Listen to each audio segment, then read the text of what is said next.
have worked in broadcast television news and corporate communications. Over the years, I have learned there are things that really bother journalists that media relations and PR people do on a regular basis that they may not even realize they're doing. In this episode, we're going to go through the 10 tips that I'm going to give you to make sure you don't end up accidentally getting blocked or blacklisted to where a journalist never wants to work with you again. We'll go through that and more coming up in this episode of Press Play. Are you ready to master your next TV or podcast media interview? Whether you're a business owner, nonprofit leader, or just want to amplify your brand, On the Record by Jeromee Scot gives you everything you need to succeed. Learn how to prepare, handle tough questions, and leave a lasting impression. It's time to take control of your message and tell your story with confidence. On the Record is a 90-page ebook that provides tips and tricks from a media industry expert on how to dominate media interviews like a pro. Get your copy of On the Record today and ace every interview opportunity. Available now on the Scott Media Tulsa digital bookstore. Welcome back to another episode of Press Play. I'm your host, Jeromee Scot. There are 10 things that I would tell any PR person to keep in mind when they're trying to work with journalists or contact newsrooms, because you could get blocked and potentially journalists will never work with you again. I've given a lot of speeches over the years to PR groups and marketing professionals, and I always share some of these tips. Some of them really surprise people. They don't realize that they're making these mistakes and it could potentially harm the relationship, and we don't want that. So we're going to go through those top 10 tips I would give any PR person so they know how to work with journalists effectively and improve their media relations game. So let's start with number one. It has to do with press releases. So you've spent a lot of time working on a press release, your client has approved it, and you're ready to send it out. So the mistake I see PR people make all the time is they will attach a press release as a PDF or a Microsoft Word document into an email. They send that email, and then in the body of the email, they say, attached is the release. My recommendation and tip number one would be to also copy that press release into the body of the email. Journalists are often working remotely. They're on the go, they're shooting stories, they're using their phone a lot to check emails throughout the day. And I could do a whole other video on the amount of emails that producers and journalists receive every day. It's in the hundreds. So they go through those emails pretty quickly. And if they have to spend the time downloading your attachment, figuring out how to open it, is it gonna work? The formatting may be incorrect. It's just a pain. And so what they're going to do is delete it. If you can put it into the body of the email, it'll ensure that they can just scroll down and see what you're trying to get across and what your message is. It'll make it more likely that they'll actually read it or potentially respond to you. So take the time to copy and paste. It's one extra step, but that would be my tip number one. So speaking of press releases, you have spent the time sending it. It's a great pitch. You've hit all the marks when it comes to journalism. You've given them the who, what, when, where. You've given them a reason why they want to come cover your event. But my tip number two is pretty obvious, but I see it all the time. Be available after you send a press release. There have been a lot of times I have worked with PR people in the past. They send a great pitch. I respond and say, yeah, we'd like to set something up. Who can come? When can we make this work? And then I don't hear anything for hours. I'll text, I don't hear anything. And usually what I find out is they sent that release in the morning and then they went into a meeting or they went into training all day.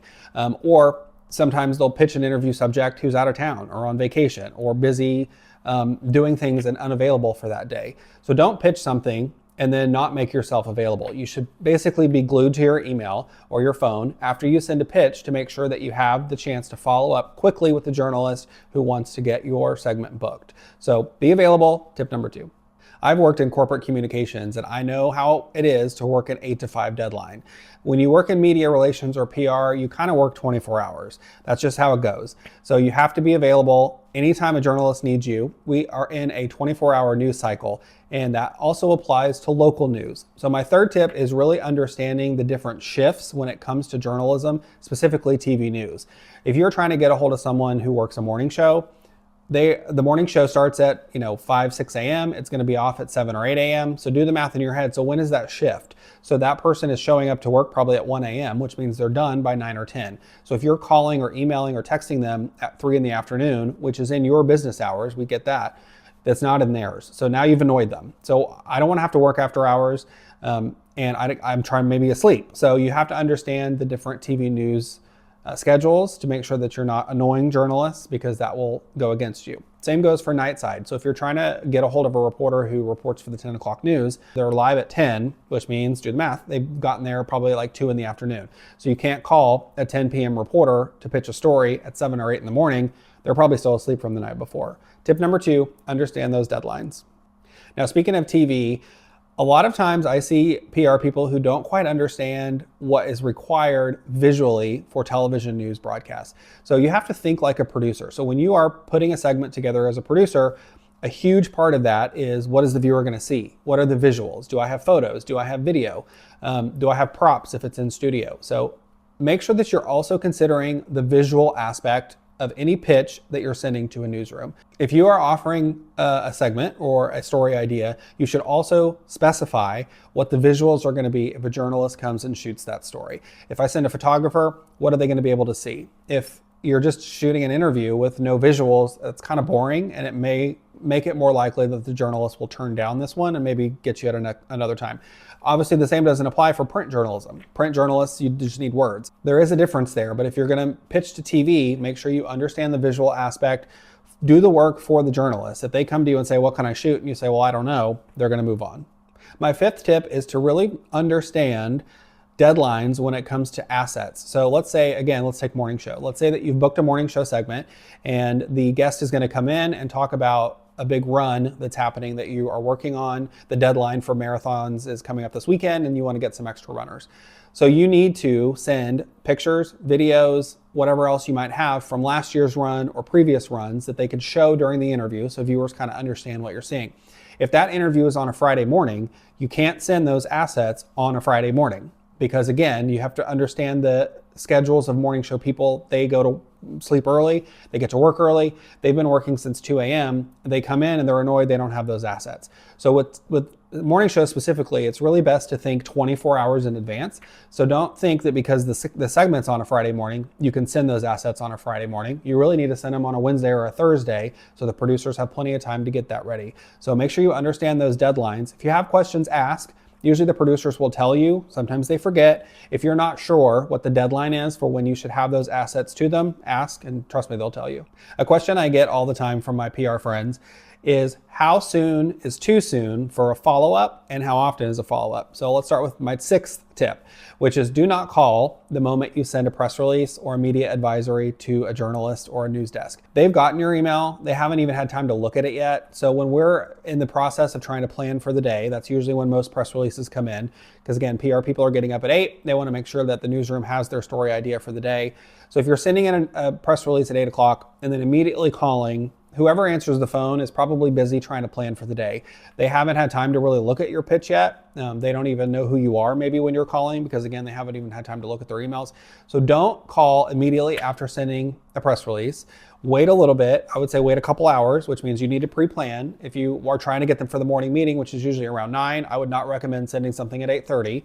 You might want to send it the day before. You could send it as early as 5 a.m. Yes, that means you're going to have to get up early to work. We're at work too, so rise and shine. Don't call immediately afterwards, because it is going to bug people.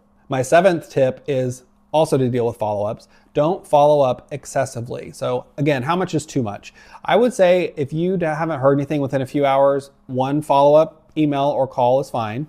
Other than that, I think you should wait and don't keep calling and texting if you haven't heard anything or if you're unsure of what's going on. Now, for reporters set to shoot an interview with you or a client and they don't show up, or you have questions, that's a totally different story. But if you've sent a media advisory or a press release to a news desk, don't call 2, 3, 4 times. I would say once is the max after a couple hours. And then if you haven't heard anything, maybe follow up the next day via email, and then maybe one more. I would say a maximum of 3 times. The 3rd time kind of is even excessive. If a journalist or a producer is interested in your segment idea, they want to reach out to you, they will do it. Trust me, they'll get a hold of you. If you haven't heard anything back, it's probably because they've moved on from your story. They're not interested. Don't take it personally, but excessive phone calls will lead to frustration, and they may not want to work with you because they know you're a little overbearing. My 8th tip has to do with embargoes. We, as journalists, receive embargoes all the time for things that should not have embargoes.